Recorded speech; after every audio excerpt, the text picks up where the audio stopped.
Hello, and welcome to our lesson on antiderivatives and integration. I'm really glad you're here because today we're going to learn how to undo derivatives. Yes, it's like working backwards. By the end of this video, you'll understand what an antiderivative is. That's the ultimate goal, and how integration works. And you'll be able to solve problems using the basic rules of integration. We'll go through 5 sample problems together, each one increasing by difficulty, and hopefully you guys all learn a lot from today's lesson. Alright, before we jump into the problems, let's make sure we're clear on what an antiderivative actually is. An antiderivative, a function f of x, is what we'll call capital F of x, whose derivative is equal to f of x.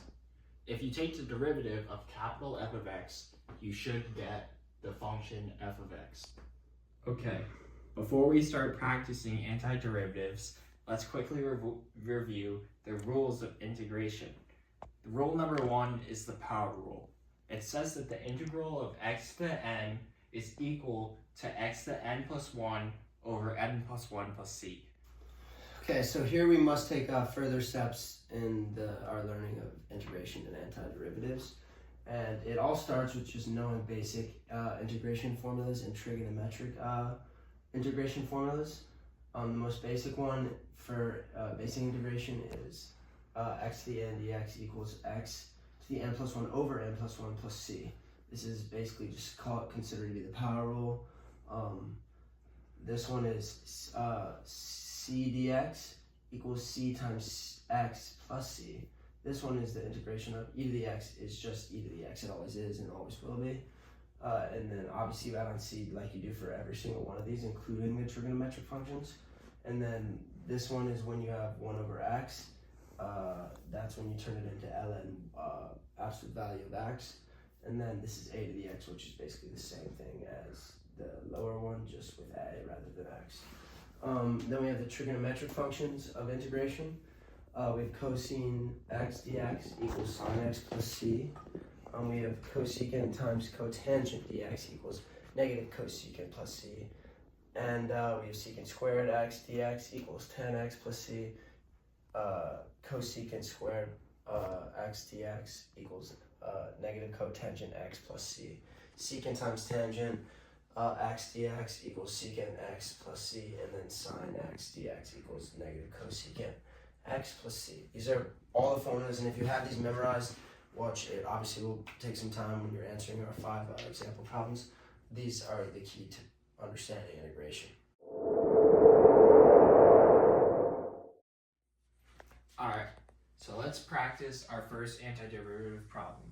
Problem number 1, x squared dx. So here for problem number 1 is a simple case of the power rule. So what you want to do is take x squared down, and the first step of applying the power rule is identifying that the exponent here, which would act as n in the power rule, is 2. So you want to take 2, apply 1, and then bring 2, put it under, and also add 1 to it. So after solving this out, you'll get x cubed over 3. Or what could also be written as 1/3 x cubed plus c. You don't want to forget c, you'll lose a point. And that's how you apply the power rule to problem number 1 and getting a nice start on learning how to solve problems with antiderivatives. Alright, so let's move on to question number 2. JODD did a great job on the first one. And so the second one, we're asked to integrate 3x cubed plus 2x dx. And as most functions are when you're taking the antiderivative, you tend to use the power rule. So in this problem, just as we did last problem, we'll be using the power rule. And just to reiterate the power rule, it's x to the n plus 1 over n plus 1 plus c, and that goes for every single form of integration. So let's begin. So for this problem, we want to start by looking at the 3x cubed. So what we'll initially do is we'll put the 3x in exactly where it was, and n plus 1. N is our 3, so we'll do 3 plus 1. And then on the bottom, we do the exact same thing, 3 plus 1. So then this would transfer, if we go down, to 3x to the 4th over 4. So this could be, which could also be written as 3 to the 4th, 3/4 x to the 4th. And that would be your antiderivative, which is just the indefinite integral of 3x cubed plus 2x dx. Yeah, this is problem number 3. Screw the power rule. We're going to completely drop that for this one. It's going to get, the difficulty is going to increase a little bit. So this obviously, it doesn't look as easy to solve. So I'm going to rewrite it as the integral of 5 over x so I can like identify which integration formula I'll be using. I decided to write it like that. Just dx, the integration of this. Okay, so this follows the trend of the 1 over x integration formula. And so that is basically when you have a constant over x, it becomes natural log of the absolute value of x. So that means you could remove the 5, you could bring it outside the integration.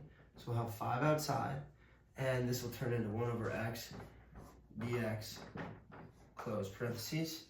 And now that that has happened, we take the 5 into account, and we get rid of the operators, which is the integration sign and dx. And this becomes 5 ln absolute value of x. And that ultimately will be the antiderivative of the original integration equation. And as I said, I did this on purpose. You cannot forget to add c. I was just seeing if you guys were paying attention. Add a c, and that is your completed problem number 3. Pause. Let's take a break from basic forms of integration and take a sidestep to the more advanced process of the fundamental theorem of calculus, process A and process B. So here for the fundamental theorem of calculus, process A involves establishing that g of x equals the integral of x to a f of s ds. And that process, it isn't super important about understanding it. What's important from remembering about the first part A is that it allows for process B, which is what we will use to determine definite integrals, where the integral of B to A equals f of x dx is equal to f of b minus f of a. Okay, so as JODD just explained, he told you a little bit more about the more advanced type of integrating, which is definite integration. And we're going to start by looking at our integral sign and noticing there's a 1 and a 3. This will be our f of b. F of b, it's nice and small, you probably can't see it. And this will be our f of a. So what we'll first like to do, since this function pertains to both this f of b and f of a, we're going to take the antiderivative. So as we have explained in the last 3 examples, how to take the antiderivative, power rule, it's going to be standard power rule for all of these. It's going to be 5x, add to the exponent up top, bring the exponent down, and add 1. So that'd be over 3, so which would really be 5 thirds x cubed. And then the next one, basically, this is to the first power, so you'll be adding 2, and underneath you'll be 1 plus 2, because you're adding, you're doing the same thing in the exponent as you are in the denominator. So from then on, we'll have 3 2/3 x to the second, and wait, I take that back. This will be 1, because this turns into 2, which is 2 over 2, which would be 1x, which would just be 1x to the second. So it'd be x to the second, and then this one just gains an x because it's a constant, and that's what you need the constants, which would be 3x, and then don't forget to add the c. But the thing with the c is when you have f of b minus f of a, the c's eventually end up canceling out, so they're completely irrelevant. So this is what we have. this is our antiderivative. So obviously I can't show this on the screen, but this is when you generally take your calculator. And since this is it's not like the most ideal end derivative like function to have, antiderivative function to have when you want to do it by hand. So you plug in the values of 1 into your calculator and the values of 3. Pause. Now let's do the calculator. So now that we have the antiderivative function for this integral, we're going to plug in for f of a and f of b. So for f of a, we plugged in, for each x, we plugged in 1. And when we used our calculator, we got 5.67. And that checks out because if you plug in 1, most of the numbers are going to stay the same, and it's going to be around that sort of lower, like, general number. And then for f of b, since we plugged in 3 for every x, this equaled out. And the x, and by the way, the c's cancel out as I said before. This is just one way to show it. And then the answer for f of b is 63. So if this is our f of b and this is our f of a, we have to just execute exactly what the fundamental theorem of calculus tells us to do, which is f of b minus f of a, which ultimately gives us our answer and solves the definite integral. So we'll have 63 in front, and we'll subtract 5.67. And when you do that, you get 57.33. 57.33. Nice and big. This is the final answer to problem number 4. Okay, so question 5 is very similar to the question that I went over on, it was the second question. But this time we're working with a negative exponent and the same natural log theorem for basic integration.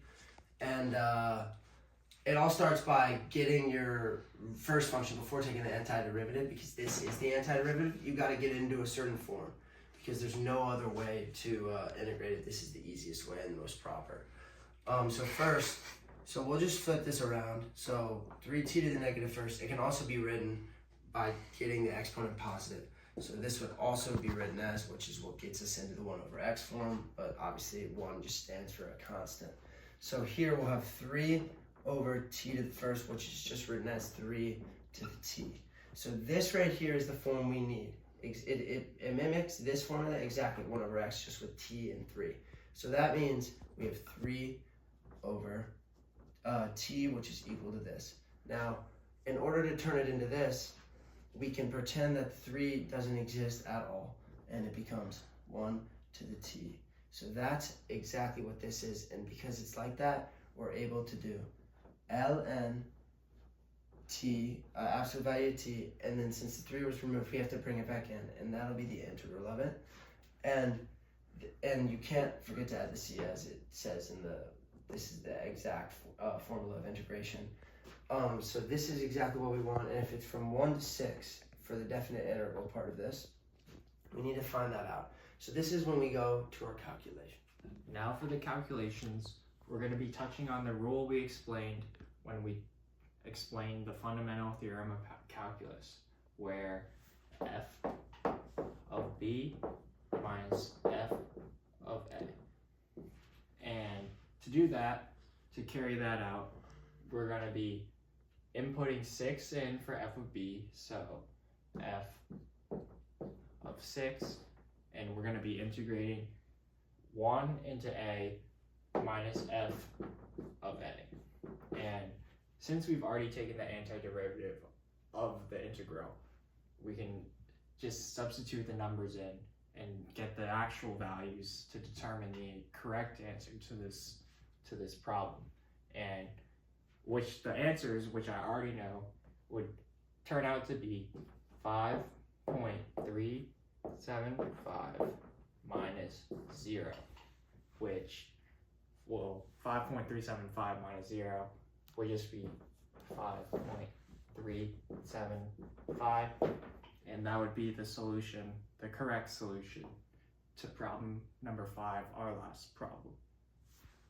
So we would just like to thank you all so much for listening to our today's lesson, and we hope when you answer some of these questions when you're watching that you really take the steps we've given you and the formulas we've provided and really use them and really try to understand them, because they really help when it comes to integration. And to conclude our presentation, we'd like to just highlight 3 of the most significant, in our perspectives, rules to take away from our presentation.